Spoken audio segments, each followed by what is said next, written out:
Morning, folks.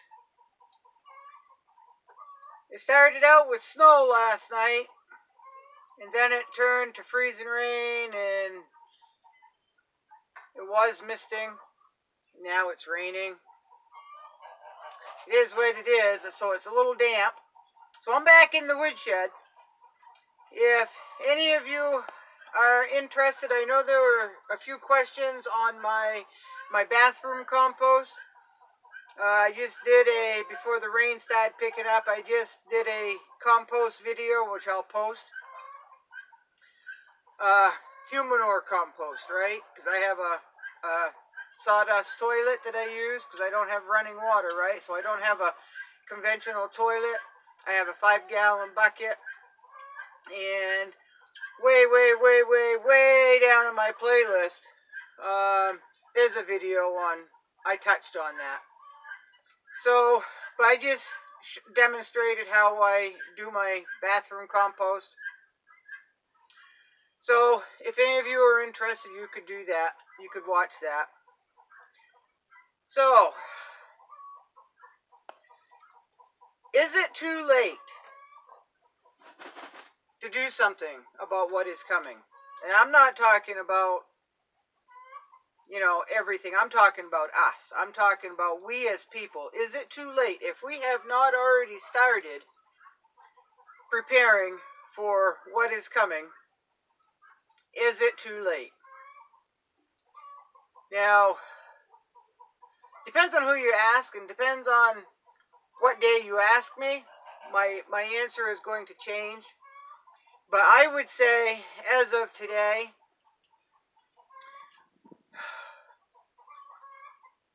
it's too late if you don't have much money, you don't have the resources, you don't have the skills.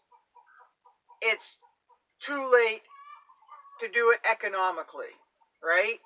Food's going up, gas is going up. But is it too late to start prepping? No, it's not. It's going to cost you some more. You might not have the choices that you want. So it is not too late. Now, if you are just starting and you've got all this stuff that you think that you may need, say you've only got one 5-gallon gas can, maybe you don't have any, to go out and buy a 5-gallon, just one 5-gallon gas can, it's going to cost you over $20 now. So there's a $20 bill, and it's going to cost you over a $20 bill to fill the damn thing now because gases are going up. So there's $40. Now let's say you want 4 of them on hand. That's a lot of money, folks. That's just gas. So, and then the food, you can probably get some sales. It's going to cost you more, right? So there's that whole aspect of it. And then what about skills? Say you don't have any skills. You're not country folk, right? Say you live in the city, and let's say you move to the country. I got some ducks. Say you move to the country and you're starting out fresh, or you're going to live with somebody if it gets really, really bad, and you have to start up, and you don't know anything about filtering water, you don't know anything about preserving food, you don't know anything about medicinal plants or going out and knowing what is wild in your area. All right? So not only has shit hit the fan where everything is all of a sudden real, right? That's a lot in itself. So to have to learn how to do all of these skills, filtering water and storing food and preparing food and learning how to grow a garden and maybe getting a chicken or two and all, that's a lot of learning, folks. Okay? That's a lot to cram down here. in a short period of time just to survive, because by that time you're in survival mode, right? So you're using up all this energy up here, and you're using up all your body energy and your emotional energy by trying to do everything at once. So ideally, the time to have started, in my opinion, to start prepping was way back. And if it wasn't way back, it was at least 2 years ago, right? That should have told a lot of people a lot of things right there. So, when is it too late? Is it too late? Now, my coworker, she reached back out to me, and she said, in order to get everything they want, just the bare basics, that is food, that is gas, that are resource books to have on hand, right, in case they need to look up how to do something. That was a few $1,000s, folks, right? So if they had started even 2 years ago when her and I had this conversation, they could have been doing it a little bit, and a little bit, but now it's all at once. Trying to do that, trying to get ahead and prepare and store things up when everything is going up already, it's a hard climb, folks. It's a hard, expensive climb. So, it's not too late. It's going to be a little difficult. If you don't have the finances, it's going to be real difficult, right? So, but I know this couple is really scrambling. They've already figured out what they want, and they're adding to the list as they take an area. Let's say food. How much food are they going to eat? How much food do they eat? How much food can they get by? The nutritional value of things. Because they have chickens. They've had chickens for a while. So they know how to process a chicken. They know how to raise chickens. And then there comes the feed, because they live in town. Right? So, I've heard people say that I'll just feed them scraps, table scraps. If things ever got bad, folks, one, you would have to free range your birds so they can pick up bugs and seeds and whatever is out on the ground, right? But if you're planning on food scraps to feed them, along with the free ranging, and you're already rationing your food, you're not going to have many food scraps, folks. Okay? Now, my birds here, they will not eat a raw potato. They won't eat potato skins, peels, but they'll eat mashed potatoes. Right? They'll eat mashed potatoes. So, they love French fries, old stale French fries, and they love stale potato chips, but they won't eat a raw potato. Now, some say birds know what they can and can't eat, and they just won't touch it. I don't know if that's true or not. I don't know, but you could always cook down a potato that is maybe not so good inside. But if you take a potato and it started rotting from the inside out, and if you're rationing and you need to save as much as you can, one, I hope you eat the peel, because that's where a lot of the nutrients are, right?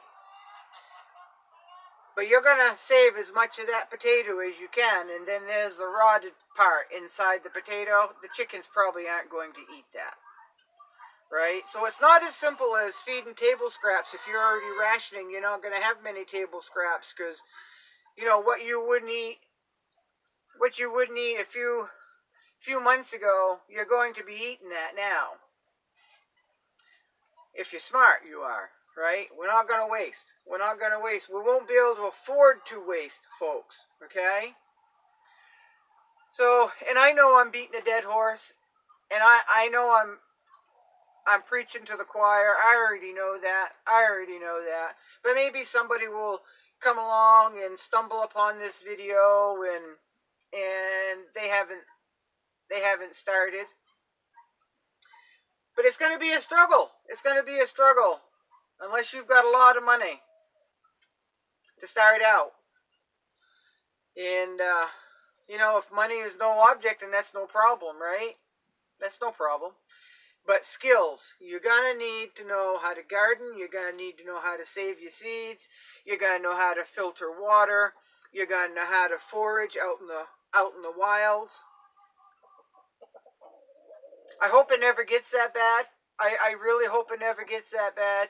But we just don't know what is happening, folks. We don't know. We could go on best case scenario. We could go on worst case scenario. You know? So, you know, someone told me a while back, all these people prep, and they've been prepping for years and years and years, and nothing has happened. See? I told you, and I've told my family, they're fear-mongering, they're panicking, they're conspiracy theorists, they're full of dramatics. They've never used that food. Well, I bet they are. I bet they're rotating it, right? I bet they're rotating it. Well, they should be rotating it. So what do you tell those people that say, these idiots have done it for years, and look, the sky hasn't fallen yet? Well, yet is the key word, right? We don't know. And that's the thing that I am trying to stress, and a lot of people are trying to stress, is we do not know. Be prepared for anything that could happen. Now, it might not be a natural disaster. It might not be cataclysmic as far as the whole world goes, but it could be you. What if you get sick? Right? What if you get sick? What if you lose your job? I know years ago someone says, I won't even listen to the what ifs.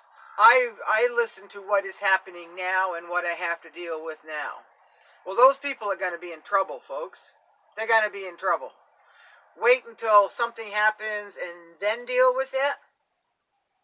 That's nothing I would want to do. You know, if I take my time and I look at everything that I might need in those what if situations, and I make sure, or I try to make sure, that I am prepared in that area, right? Now, I compost. I'll talk a lot about composting, folks, so, you know, if you don't want to listen to composting, then you can just skip those parts, those videos. But I do my own compost. The only time I ever used chemical fertilizer with my potatoes, and I've discussed that in my compost video, and there's a reason for that. So I don't need much fertilizer, folks. But I went out last summer and I bought a big bag of 10-10-10 fertilizer. That'll last me a long time, right? That'll last me a long time. So, and I'm glad I did, because now the whole worldwide fertilizer shortage is happening, right? So, I guess I'm not losing there. So the what ifs. It's just the way it is. What if this happens? Am I prepared? What if that happens? Am I prepared?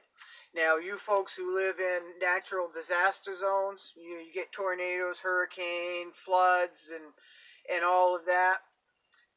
You already know all this. You're already prepared, right? If you're not, then there's nothing that's going to wake you up if you're not prepared and you live in those areas.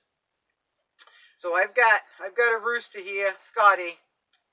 I'm going to keep him. Hi, Scotty. Yeah, he knows his name. Now, let me tell you, I've got this little tiny Muscovy female duck. She's like the runt. And she's so cute. She's brown and white, and she's actually beautiful, and she's friendly, and she's tame. But she's not up to par with the rest of the ducks, and I do not want her breeding, because I breed big with big. But I don't want to get rid of her either. So I'm hemming and hawing about that. But anyway, she was born very late last early fall, so it's late for a Muscovy. And she's the runt. So, you know, she's just not as strong as the other ones. She watched the older female Muscovies fly, and you can just tell that she wanted to fly too. Well, it's taken her a few months to fly maybe 100-foot loop. Well, this morning the 3 female Muscovies did their morning fly over the bog and come back. Well, she got 3/4 of the way back, and then she lost her strength, she lost her energy, and she just dropped, just like a, I don't know, just like a lead balloon. She dropped, and she went in the snow, and just from here up was showing, because she sunk, right? And I tried to call her, and she tried to get out of the snow, and I said, just fly out of the snow. You know, you've trampled it down trying to move around, so just fly. So she did, but she didn't have the energy because she tramped down all that snow. So she didn't have much energy. So she flew about 30 yards, hit the hit the top of my snowbank in my driveway. Her legs did, and she went right upside down, head first, and she buried herself. Nothing but her legs and her tail was sticking out of the snow, folks. So I went out, she's trying to scramble, and I went out and picked her up out of the snowbank, and she was okay, but that just gave me a chuckle this morning. So Scotty wants some attention, so I'm going to go. It's raining out. It's a little bit cool and damp, even in the woodshed here. I'm going to grab an armload of wood, and I'd like to know, do you think it's too late? Do you think it's too late for these people to get what they need or will need or may need down the road as far as food, gas, resources, knowledge, and all of that? All right. Thank you so much. Thank you so much. And thank you for coming. Appreciate it greatly. Come again.